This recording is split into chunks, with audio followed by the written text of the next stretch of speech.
इमरान खान साहब ने ना कुछ पोल खोले हैं आज के दिन में, और उससे आपको पता चलेगा कि इमरान खान साहब के बारे में जो अंदाजे और तखमीने लगाए जा रहे थे बाहर से बैठकर, वो अंदाजे कितने गलत साबित हुए एक मरतबा फिर। इमरान खान साहब ने कहा कि एस्टेब्लिशमेंट से बातचीत के दरवाजे खुले हैं। ये जो रिपोर्ट हुआ है, पाकिस्तान की खातिर कुछ लो और कुछ दो के लिए तैयार हूं, ये गलत रिपोर्ट हुआ है पाकिस्तान तहरीक इंसाफ के बकौल बैरिस्टर गौहर अली जफर और बाकी लोगों का ये कहना कि ये नहीं कहा इमरान खान। इमरान खान ने कहा मैं कोई गिव एंड टेक नहीं करना चाहता, मुझे कोई जाती तौर पे डील नहीं चाहिए, लेकिन मैं पाकिस्तान की खातिर एस्टेब्लिशमेंट के साथ बातचीत करने के लिए तैयार हूं, और पाकिस्तान के लिए अगर मुझे कुछ छोड़ना पड़ता है तो मैं छोड़ दूंगा। ये इमरान खान साहब ने पहले भी कई मरतबा कहा है, लेकिन इमरान खान साहब से मांगा क्या जाता है ये भी आज उन्होंने बताया, और बाहर आकर उनकी बहन ने सारा बताया कि कौन सी 3 बड़ी चीजें हैं जो इमरान खान साहब से मांगी गई, और उसके जवाब में इमरान खान साहब ने एस्टेब्लिशमेंट को क्या पैगाम दिया कि जनाब आप ये 3 चीजें मांग रहे हैं, मेरा इसमें ये जवाब है।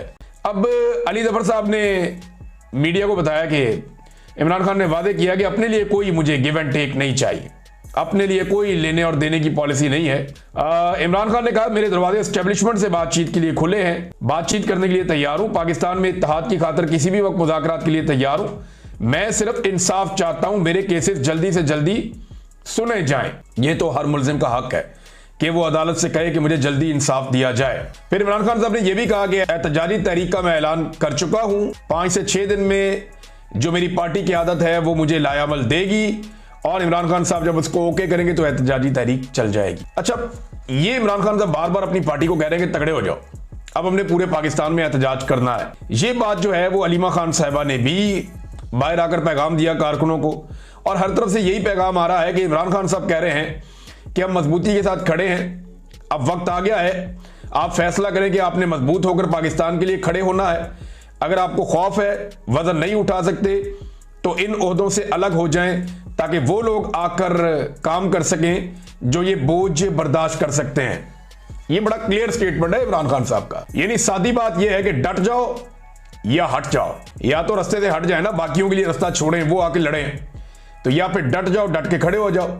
रेसलिंग में आपने देखा है कि जो पहलवान होता है जब वो नहीं लड़ पा रहा होता, तो वो जो WWF वाली रेसलिंग हम बचपन से देखते हैं, तो वो दूसरे पहलवान को हाथ लगाता है और हट जाता है बीच में कि मैं मुकाबला नहीं कर पा रहा, मेरे से नहीं लड़ा जा रहा, तो मैं दूसरे पहलवान को हाथ लगा रहा हूं, ये अंदर आ जाए और आकर मुकाबला कर ले।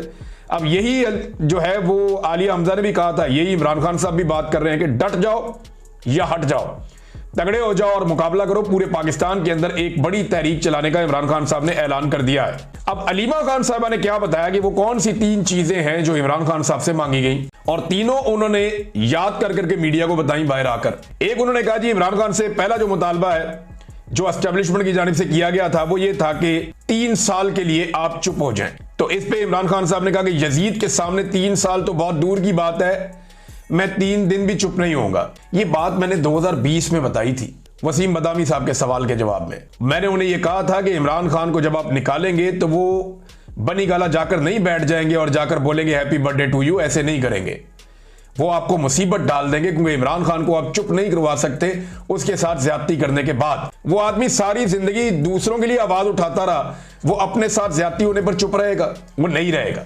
उन्होंने कहा 3 साल तो बहुत दूर की बात है, मैं 3 मिनट भी चुप नहीं रह सकता। आजाद आदमी है ना, तो आजाद आदमी के लिए मुश्किल होता है कि आप उसको दबा लें, उसकी सोच को दबा लें। वक्ती तौर पर आप उसको कंट्रोल कर सकते हैं, उसे कैद कर सकते हैं, उसको मजबूर कर सकते हैं, लेकिन जैसे ही उसको मौका मिलता है उसकी आजाद तबीयत वो सामने आ जाती है।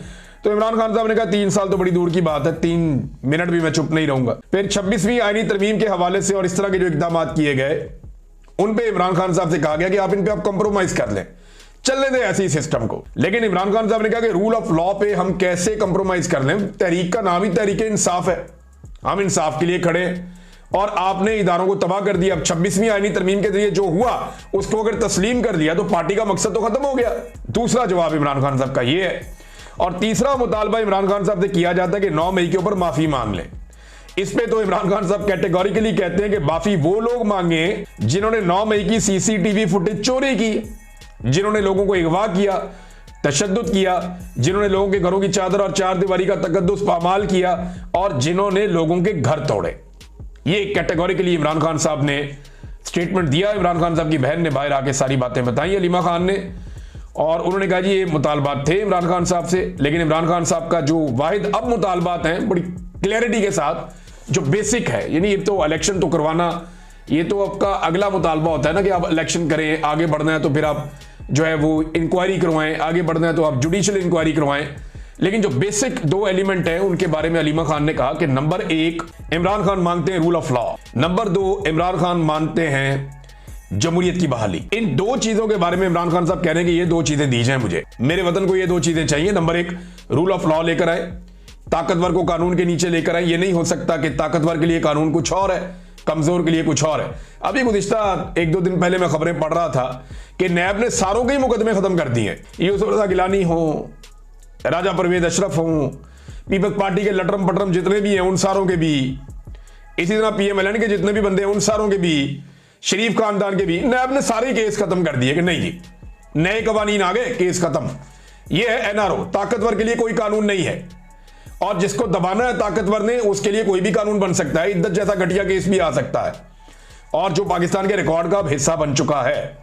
तो इमरान खान साहब तो ये बातें नहीं मानते जो उनसे मनवाई जा रही हैं। तो फिर कैसे इमरान खान साहब को रिहाई मिलेगी एस्टेब्लिशमेंट के सामने वो सरनगू करने के लिए या सर झुकाने के लिए या कंप्रोमाइज करने के लिए जब तैयार नहीं है, तो एस्टेब्लिशमेंट कैसे इमरान खान साहब को जेल से बाहर आने देगी, ये सवाल पैदा होता है। लेकिन अगर इसमें इमरान खान साहब जेल से बाहर आ गए तो फिर एस्टेब्लिशमेंट सर्वाइव कैसे करेगी अगर इमरान खान साहब अपने इसी मौक़िफ़ के ऊपर डट गए, तो यह सवाल पैदा होता है। तो इमरान खान साहब का जो केस है, ये तहरीक इंसाफ वालों के लिए एक अच्छी खबर है कि वो केस लग गया है और 5 जून के लिए लग गया है, यानी ईद से 2 दिन पहले इमरान खान साहब का केस सुना जाएगा इस्लामाबाद हाई कोर्ट में। ये केस अब लग चुका है, इसके बारे में खबर आ चुकी है, लेकिन मुझे ऐसे कोई उम्मीद नहीं है। बहुत मुमकिन है कि नैब कह दे रही है हमें टाइम चाहिए, आप एक पेशी और डाल दें और ईद के बाद की कहेंगी फिर आगे डेट चली जाए। लेकिन हफीज नियाज़ी साहब हैं, कुछ और लोग हैं, वो अभी तक बज़िद है कि इमरान खान साहब ईद से पहले रिहा हो जाएंगे। क्या वाकई ये फैसला हो चुका है? तो इसके बारे में कुछ मैं इसलिए नहीं कह सकता कि जो ये फैसला है वो एस्टेब्लिशमेंट ने करना है, अदालत ने तो करना नहीं है। अगर अदालत में और कानून और इंसाफ के मुताबिक होता तो मैं आपको पहले ही बता चुका हूं कि इमरान खान साहब को तो पिछले साल अगस्त में, सितंबर में बाहर आ जाना चाहिए था, बल्कि उससे पहले बाहर आ जाना चाहिए था जब उनके सारे केसेस खत्म हो गए थे, लेकिन फिर भी वो बाहर नहीं आए। तो एस्टेब्लिशमेंट ने अगर ये फैसला कर लिया कि मजीद गंद नहीं डालना, तो फिर तो इमरान खान साहब बाहर आ सकते हैं, लेकिन एस्टेब्लिशमेंट इमरान खान साहब का बोझ उठा पाएगी, ये भी एक बड़ा सवाल है। वो डरते भी बहुत हैं, स्पेशली पाकिस्तान की जो फौजी क़यादत है जनरल आसिम मुनीर, उनके बारे में एक टाउट ने अभी क्लेम किया और वो क्लेम अभी तक वापस नहीं हुआ कि आसिम मुनीर सख्त नफरत करते हैं इमरान खान से, क्योंकि फौजी क़यादत का लफ्ज इस्तेमाल किया तो वो तो आसिम मुनीर ही है ना। आर्मी चीफ तो आसिम मुनीर है, फील्ड मार्शल आसिम मुनीर है, फौजी क़यादत वही है। तो उनके बारे में लफ्ज इस्तेमाल किया कि वो इमरान खान से शदीद नफरत करते हैं। तो कोई तरदीद नहीं आई अभी तक दोनों तरफ से, ना तो टाउट्स की जानिब से आई और ना जिनके टाउट्स हैं उनकी जानिब से आई।